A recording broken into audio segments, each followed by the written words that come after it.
ইসলামের আমির সাহেবকে শুভেচ্ছা জানিয়ে তাকে ফুলের স্বাগতম জানিয়েছেন এবং তারা খুবই সৌন্দর্য একটা পরিবেশে তারা দুজনেই খুব আন্তরিক সাথে এবং দেশের নেক্সট যে চিন্তাধারা এবং দেশের ইম্পর্টেন্ট কিছু তথ্য নিয়ে তারা আলাপ আলোচনা করেছেন এবং এইভাবেই আশেপাশে যারা ছিলেন এই ফ্ল্যাটের এবং এই বিল্ডিংয়ের অন্যান্য মানুষজনও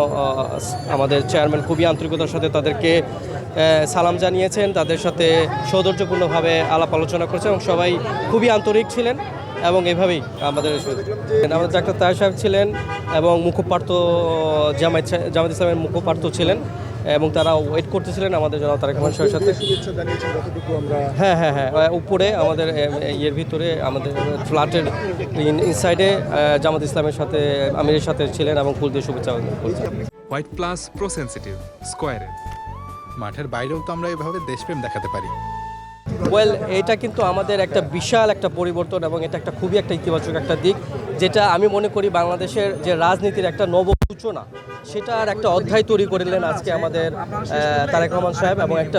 একটা বিরল একটা উদাহরণ তিনি সৃষ্টি করলেন যে আজকে এই যে আমাদের বিএনপি আমাদের চেয়ারম্যান সাহেব যে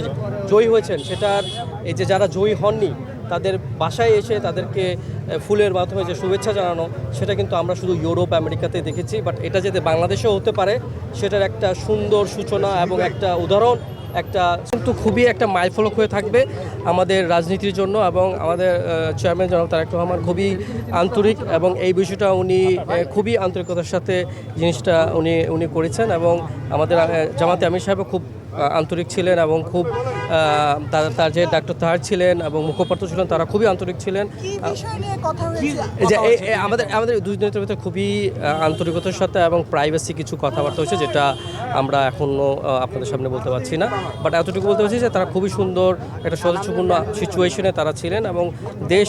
যাতে এগিয়ে যায়, দেশকে কিভাবে পুনর্গঠন করা যায় সুন্দরভাবে সেই বিষয়ে তারা আলাপ আলোচনা করেছেন।